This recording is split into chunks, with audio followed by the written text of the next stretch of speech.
ವಕೀಲರನ್ನ ಒಳಬಿಡೋದಕ್ಕೆ ಸಮಯ ತಗೊಂಡಿದ್ದಾರೆ. ಖಾನಾಪುರ ಠಾಣೆಗೆ ನಮ್ಮ ವಕೀಲರನ್ನ ಒಳಬಿಡೋದಕ್ಕೆ ವಿಳಂಬ ಮಾಡಿದ್ದಾರೆ ಕೂಡ. ನ್ಯಾಯಾಧೀಶರ ಎದುರು ಸಿಟಿ ರವಿ ಈ ರೀತಿಯಾಗಿ ಆರೋಪವನ್ನ ಮಾಡಿದ್ದಾರೆ.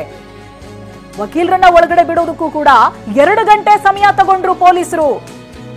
ಖಾನಾಪುರ ಠಾಣೆ ಒಳಗೆ ವಕೀಲರು ಬರಬೇಕಿತ್ತು, ಆದ್ರೆ ಅವ್ರಿಗೂ ಕೂಡ ಸಮಯ ಕೊಟ್ಟಿಲ್ಲ, ಕಾಯಿಸಿದ್ದಾರೆ.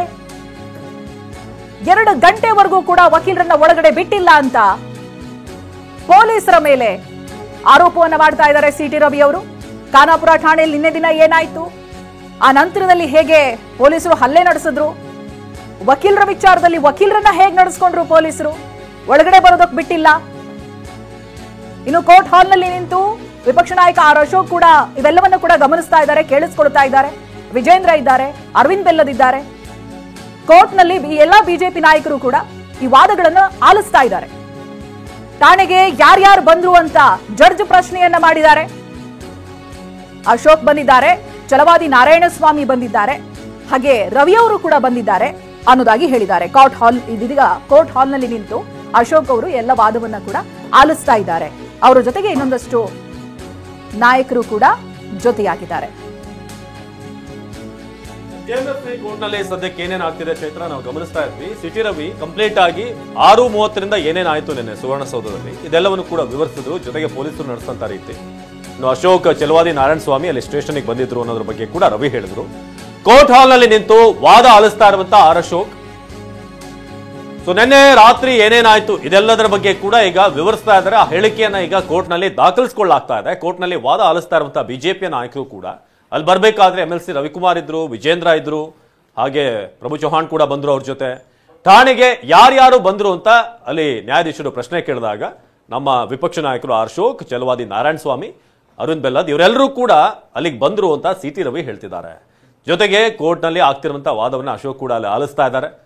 ಕೋರ್ಟ್ ನಲ್ಲಿ ಸಿಟಿ ರವಿ ವಿಚಾರಣೆ ಆರಂಭ ಆಗಿ ಅವರ ವಯಸ್ಸಿನಿಂದ ಹಿಡಿದು ವಾಸಸ್ಥಾನ, ಅದಾದ್ಮೇಲೆ ಎಷ್ಟೊತ್ತಿಗೆ ನಿಮ್ಮನ್ನ ಅರೆಸ್ಟ್ ಮಾಡಲಾಯಿತು, ಜೊತೆಗೆ ಸಿಟಿ ರವಿ ಹೇಳ್ತಾರೆ ನನ್ನ ಮೇಲೆ ಹಲ್ಲೆ ಆಯಿತು, ಅದು ಕೂಡ 3 ಬಾರಿ ನನ್ನ ಫಿಸಿಕಲಿ ಅಟ್ಯಾಕ್ ಮಾಡೋಕೆ ಬಂದ್ರು ಅಂತ. ಜೊತೆಗೆ ಠಾಣೆಗೆ ಯಾರ್ಯಾರು ಬಂದ್ರು ಅಂತ ಕೂಡ ನ್ಯಾಯಾಧೀಶರು ಕೇಳಿದಾಗ ಆರ್ ಅಶೋಕ್, ಛಲವಾದಿ ನಾರಾಯಣಸ್ವಾಮಿ ಆಗಮಿಸಿದ್ರು ಅಂತ ಸಿಟಿ ರವಿ ಹೇಳ್ತಿದ್ದಾರೆ. ಜೊತೆಗೆ ನನ್ನನ್ನ ಬಹಳಷ್ಟು ನಿಗೂಢ ಸ್ಥಳಗಳಿಗೆ ಕರ್ಕೊಂಡು ಹೋದ್ರು, ಕ್ರಷರ್ ಹತ್ರ ಕರ್ಕೊಂಡು ಹೋದ್ರು ರಾತ್ರಿ, ಹಾಗೆ ಕಬ್ಬಿನ ಗದ್ದೆ ಅಲ್ಲಿ ಕರ್ಕೊಂಡು ಹೋದ್ರು.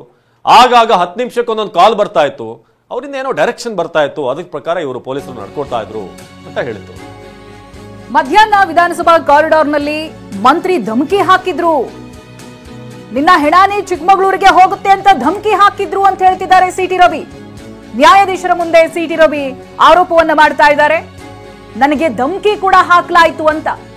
ಮಧ್ಯಾಹ್ನದ ಹೊತ್ತಿಗೆ ವಿಧಾನಸಭಾ ಕಾರಿಡಾರ್ನಲ್ಲಿ ಮಂತ್ರಿಯೊಬ್ರು ಧಮಕಿ ಹಾಕ್ತಾರೆ. ಏನಂತ? ನಿನ್ನ ಹೆಣಾನೇ ಚಿಕ್ಕಮಗಳೂರಿಗೆ ಹೋಗುತ್ತೆ ಅಂತ ಧಮಕಿ ಹಾಕಿದ್ದಾರೆ ನನಗೆ ಅನ್ನೋದಾಗಿ ಒಂದಾದ ಮೇಲೆ ಒಂದು ಆರೋಪವನ್ನ ಮಾಡ್ತಾ ಇದ್ದಾರೆ ಸಿಟಿ ರವಿ ಅವರು ನ್ಯಾಯಾಧೀಶರ ಮುಂದೆ. ಮಧ್ಯಾಹ್ನ ದಿನ ಏನಾಯ್ತು, ಜೊತೆಗೆ ಅದಾದ ನಂತರ ಪೊಲೀಸರು ಅರೆಸ್ಟ್ ಮಾಡಿದ ನಂತರ ಅವ್ರ ಮೇಲೆ ಆದಂತ ಹಲ್ಲೆ, ಮೊಬೈಲ್ ಅನ್ನ ಕಿತ್ಕೊಂಡಿದ್ದು, ಸ್ಮಾರ್ಟ್ ವಾಚ್ ಮೂಲಕ ಮಾತನಾಡೋ ಪ್ರಯತ್ನ ಮಾಡಿದಾಗ ವಾಚ್ ಅನ್ನ ಕೂಡ ಕಿತ್ಕೊಂಡಿದ್ರು. ಇವೆಲ್ಲವನ್ನೂ ಕೂಡ ಜಡ್ಜ್ ಮುಂದೆ ಹೇಳ್ತಾ ಇದ್ದಾರೆ ಸಿಟಿ ರವಿ ಅವರು. ಅವರನ್ನ ವಶಕ್ಕೆ ಪಡೆಯೋಕ್ಕೂ ಮುಂಚೆ ಏನಾಯ್ತು, ಧಮಕಿ ಹಾಕಿರೋರು ಏನಂತ ಧಮಕಿ ಹಾಕಿದ್ರು, ಇವೆಲ್ಲವನ್ನ ಕೂಡ ಸಿಟಿ ರವಿ ನ್ಯಾಯಾಧೀಶರ ಮುಂದೆ ಹೇಳ್ತಾ ಇದ್ದಾರೆ, ಆರೋಪವನ್ನ ಮಾಡ್ತಾ ಇದ್ದಾರೆ. ಇದೀಗ ಒಬ್ಬ ಮಂತ್ರಿ ಮೇಲೆ ಬಂತು ಆರೋಪ, ಈ ಹಿಂದೆ ಪೊಲೀಸರ ಮೇಲೂ ಆರೋಪವನ್ನ ಮಾಡಿದ್ದಾರೆ.